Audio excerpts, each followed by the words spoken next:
Before the wool is washed, the bales are broken down into smaller pieces. This is scary. Can you see the wool going in now? It's been fed evenly into the wool scour now. To wash or scour the wool, it's mixed with water and detergent and passed through 3 tanks, each one cooler than the last. It's then rinsed in what looks like a medieval torture chamber. Look at that machinery. So the majority of the wool grease is washed out in the first bowl. All right, the first bowl is the hottest bowl, and we wash about 80% of the wool grease to be washed out there. And that's where we'll extract that water from, because it's concentrated wool grease there. While the clean wool goes off to be dried, the grease-rich liquid from the first tank is pumped into a series of centrifuges.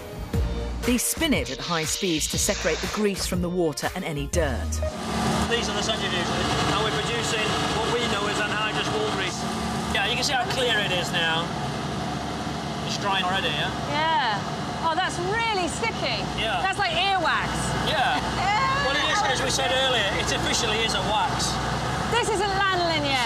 No, this is the raw product that we then sell to refiners. It takes 500 tonnes of fleece to produce 5 tonnes of wool grease, which is sold on to be refined into lanolin.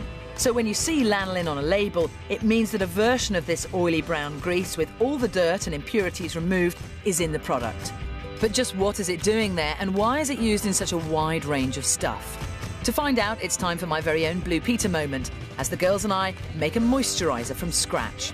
Helping us is Dr. Laura Waters from the University of Huddersfield, an expert in making the kind of products we see on the chemist's shelves. Goggles on, girls. Come on, goggles on. Let's see. Goggles on, good to go. Yeah, good to go. Okay, Excellent. come on round. Unlike the grease we saw in the factory, the lanolin we're using here has been through the refining process. I'm keen to know what makes it such a desirable ingredient in our cosmetics. What's so special about lanolin is the way it can take up the water. It can mix it in, we call that an emulsifier, and mixes the water in. So when you apply it to your skin, it not only forms a barrier as an oil, but it also has water inside that acts to rehydrate your skin, so it's also a moisturiser. So it's completely unique in that way? There's several other emulsifiers that you can get, but with lanolin, it's a natural product. People trust it, it's gentle, it's safe, and it feels nice on the skin as well. Yes. Even in its most raw form, doesn't it? That's really nice to know, actually. So, are we all ready to start mixing? Yes. Yes? Fantastic. First, we heat the lanolin in a beaker and add some petroleum jelly. It's like being back at home economics, isn't it? Next, we add emulsifying wax, which helps blend the oil and water in the cream together. OK, and then finally, we need to add our liquid paraffin. Liquid paraffin is a mineral oil that helps soften the skin. So this is just the basis of most creams. It is. And then they add whatever they need to add, like perfumes, colourings or whatever. Sure, yeah, that's the base of most moisturisers and barrier creams as well. Once the lanolin mixture has melted, it's time for the most critical part, stirring. Stir. Yep. Pour your water in. Oh, it's already got thicker. I can feel it. The texture just changes instantly, doesn't it?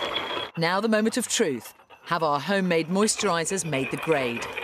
OK, so that looks fantastic. That looks really good. It's very nicely mixed. So if you were to apply that to your skin, you'd find it would hydrate your skin very, very nicely.